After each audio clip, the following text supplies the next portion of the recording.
hello पढ़ के बिस्मिल्लाह करा सिफतो सदी जड़ा मालक कुल संसार दा ए विच खैबर नबी रसूल आखे जड़ा पत्थरां दे विच दे रोजी पिया सब दे काम सवारदा ए सिफत करन लग्या आउंदी शर्म सानू जो हाल साडे करदार दा ए कसम रब दी कर तबाह देंदा पर मुंह यार दा यार नू मारदा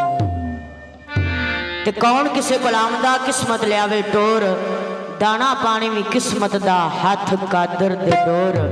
वो गल्लां करनियां सौखियां मरदा औखे पालने बोल ते उस वेले दी रात को जदों आका ताजदारे मदीना अर्श मुअल्ला ते गए ते शायर ने लिखा एक रात सी राज मोहब्बतां दा नहीं सी आमा दी समझ आन वाला सद्या तालब ते पहुंच मतलूब गया जबरील सी सद ला जान वाला बाजे आखदे बिना दरवाजियां थी किवें गया सी अर्श ते जान वाला अंबर अकल नू की दखल थे जाने जान वाला या ला जान वाला कि रब एक महबूब दे दम बदले सारी दुनिया नू गल पा बैठा